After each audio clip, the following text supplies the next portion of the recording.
Just recently, I have felt the unfortunate weight of something I'm going to call the Dead by Daylight Black Pill. And for those of you who don't know, the Black Pill basically refers to viewing things through a deeply hopeless worldview. I think the whole Black Pill thing started with pretty fringe parts of the internet, but it seems to be mentioned kind of everywhere these days, so whatever. I'm going to use it, and I hope I don't sound like too much of a weirdo. For me, I've often tried to be optimistic about the future of Dead by Daylight. I love this game and I have been hooked on it, get it, since 2018. It's really special to me and I only want the best for it. But three events have kind of hit back to back to back lately that have really shaken my confidence in DBD. Those three things are, in order, the recent kill switch nonsense with Streetwise, a video from one of my favorite creators, and finally the Disastrous livestream with Chandler Riggs from The Walking Dead. By themselves, each of these was embarrassing enough, but all together, it is a rough time to be a DBD fan, man. I'm telling you, it's tough out there. Let's start with the video that I mentioned. I recently watched Mint Skull's Why Fixing Dead by Daylight is Impossible video. It's got almost 100k views at the time of recording, so I'm going to assume that you saw it too, and that's good. Mint Skull has been one of DBD's best creators for a really long time, and I love seeing his videos blow up like that. So I'll link it down below just in case you haven't seen it. I do highly advise you watch it. Not only because it's really good, but because it gives some context to what I want to talk about today for at least part of the video. That being said, I really did experience something strange when watching that video. I experienced something that I've only ever really felt as like a passing emotion, but now I can't seem to shake it. And I'm not one for negativity farming, but my main takeaway is that Dead by Daylight is really, really, really screwed. Kind of.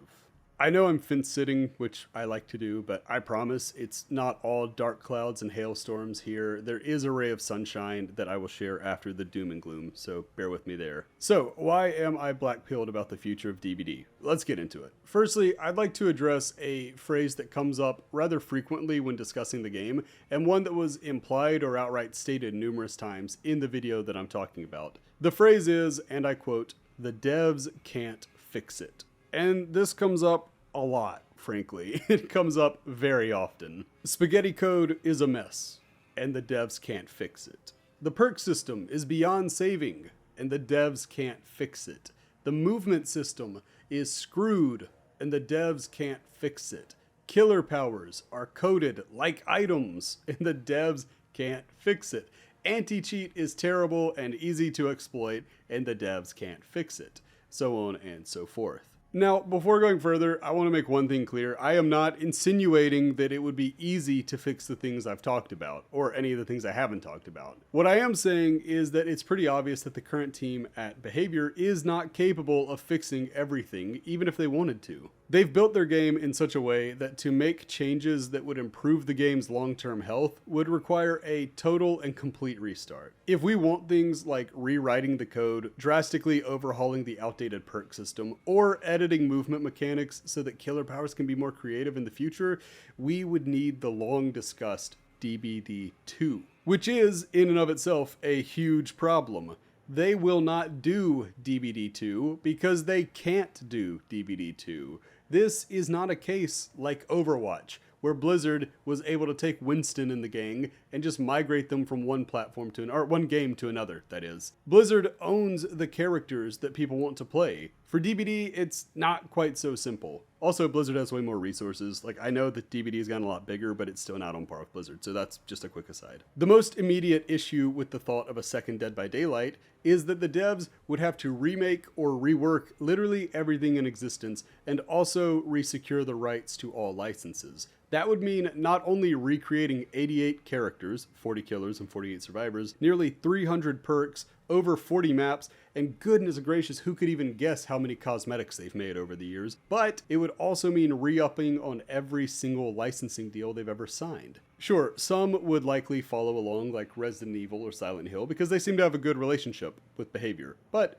what about Texas Chainsaw? What about Nightmare on Elm Street? Are we certain that the Shape and Laurie would come along for a second ride? And even if by some miracle all of these worked out, all of these could come over to DBD 2, what do we do about the people who have already bought DLC for Hellraiser or Attack on Titan? Are they just out of their money? Because those licenses are not coming over. Sadly, Behavior is stuck in a place where a DBD sequel or remake is extremely desirable, but also entirely unrealistic.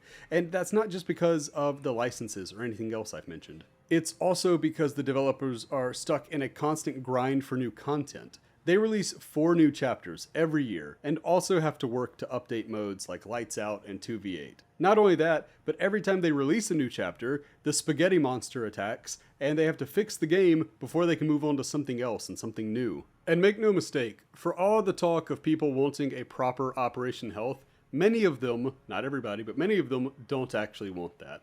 The DBD community is very fickle, and if they go too long without fresh content, they fall back into their usual bad habits of, spending all day on Twitter complaining about nothing, witch hunting the villain of the week, and just generally getting miserable. This is a community that needs constant stimulation. It's a community that has the fried attention spans of a TikTok-obsessed middle schooler, and if you're not feeding them constant content, it's a bad situation. It means that Behavior is in this really unfortunate situation where they need to fix the game. And I know that they know they need to fix the game. But they also can't really take that break because if they slow down, part of the community will move on.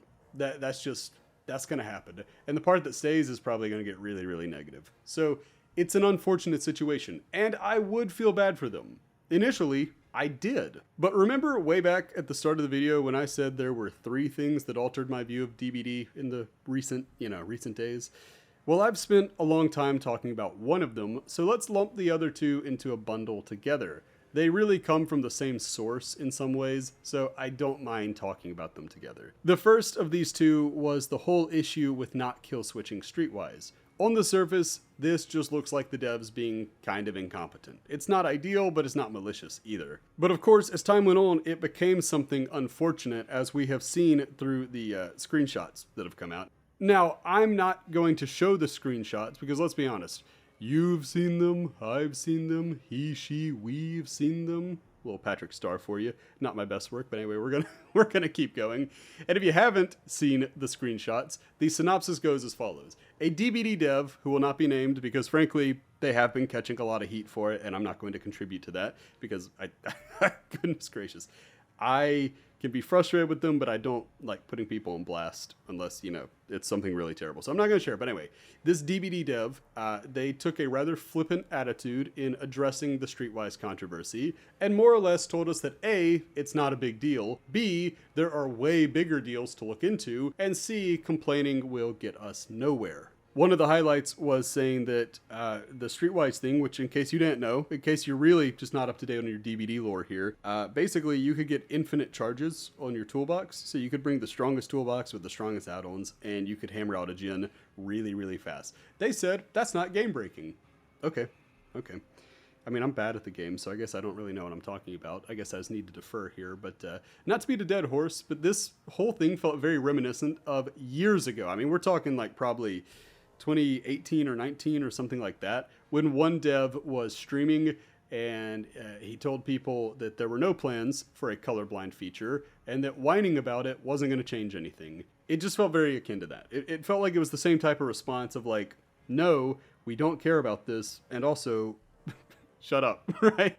That's kind of the feel I got from those. And look, you can never really gauge emotion through text, so maybe that's not what they meant. Maybe that's not how they were intending it to sound, but I'm not alone in saying that is kind of how it read. So in short, we have what should have been a very minor issue turning into episode 550,000 of the Behavior Doesn't Like Their Fans show. And sure, they tweeted. They apologized. They promised to do better in the future. Flash forward a week.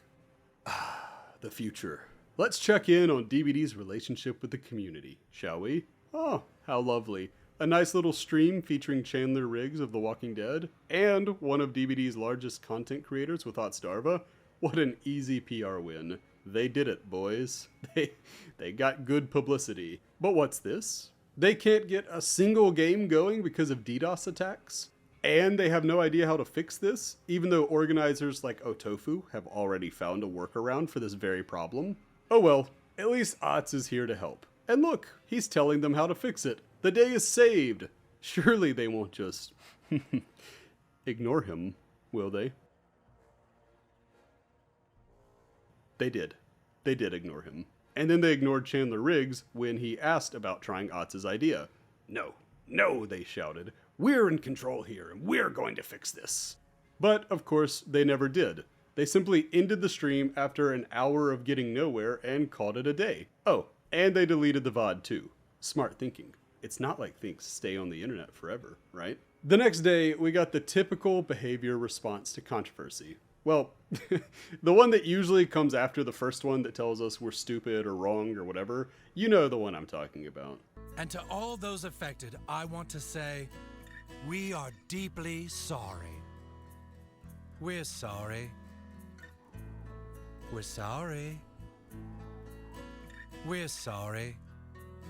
So yes, they were very, very sorry, and they definitely won't act like this ever again. But here's the part where I'm reacting a little differently to this than in the past. Between the Streetwise incident and the entire Lupe fiasco that was the Chandler Riggs stream, at what point do we decide that maybe this company is just a little too immature to be trusted? Maybe they aren't very good at PR, and the moments of cattiness or mean-spiritedness are the times where they're showing how they actually feel. It's not bold to say that the devs aren't always good at their jobs. But that's usually offered with the caveat that they're wonderful people and nobody thinks anything less of them as human beings. And while I am sure that there are absolutely wonderful people to be found within an organization of over 1,000 employees, I also believe it's fair to wonder if maybe some of them aren't very nice. Maybe some of them don't like us very much.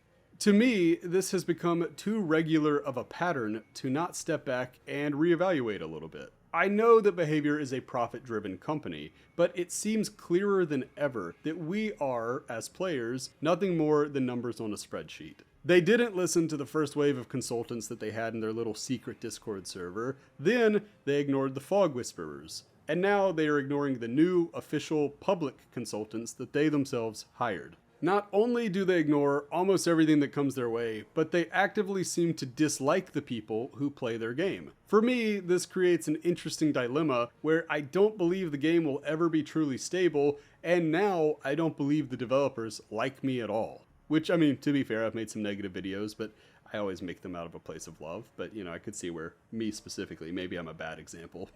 Maybe they have reason not to like me, I don't know. But anyway, that brings me to the good and bad news that I promised at the start. Because remember, I said there's a silver lining here, but let's get the spoonful of vinegar out of the way first, right? The bad news. The bad news is that there is no end in sight. To put it simply, at its current rate, DBD will never be anything but a buggy, broken mess. This is not entirely the fault of the devs, of course, and they do catch a lot of flack, but it is hard to give them the benefit of the doubt when they are definitely and indisputably part of the problem. The good news, however, is that this too shall pass. The game will inevitably return to a place of general sustainability, and people will generally be happy with it, save for some bugs here, there, and occasionally everywhere. This is the worst the game has been in a while, but it's not necessarily the worst it's ever been. Hello, Binding of Kin, good to see you again. Behavior has righted the ship in the past and gotten things back on track before, so I expect that they'll do that here again. Within a month or two, all of this hoopla will have calmed down. It will be back to buying skins, grinding rifts, and speculating on who the next licensed killer will be. By all means, things will return to normal. So, if you love DBD and there's nothing that's happened of late that has impacted you in any meaningful way, then you'll be able to go on and join the game just as you always have. But for me, things are different. I just don't see the game in the same way I used to. I always knew that it was a buggy mess, but in my naivete, I always assumed they'd get it figured out one day. That eventually, things would be in a good enough state that we could look back on these days and laugh. But now I realize that bugs, exploits, and snippy replies from the devs are simply part of the DBD experience. That's unfortunate, and I don't know how much longer I care to be a part of such an experience, but we will, we'll see. Sunk cost fallacy is a nasty beast, and it's got me by the throat at the moment, so we'll see if I can break free. If I had to give this video a thesis, I suppose it would be the following. Dead by Daylight will be okay, but it will never be particularly good. There's just way too much standing in the way for it to ever become greater than what it currently is. Though it will become healthier, without a doubt. But, of course, that's alright. I mean, at the end of the day, it's just a video game. And I've enjoyed my time with DBD, and I hope all of you continue to enjoy it long after I'm gone. This is a cool, unique game, and I wish it nothing but the best. Let me know down below how you feel about DBD, or you could just take the other route and call me a yapper. You can, you can do whatever. The mean comments, they're funny too. So whatever floats your boat. But either way, thank you for making it this far in the video. Thank you for watching any of my videos. I always appreciate it. I'm just some guy from a flyover state, so that's always very humbling. But anyway, thanks for taking the time to watch it. I hope you're doing well wherever you are. And until the next one, if there's a next one, I've been Das Food. Bye, friends. I've been dreaming on in my head like I've seen it. A life worth living is a life with meaning. I'll do what I love till my heart stops beating. I'm feeding this demon. Got a taste, can't erase bitterness.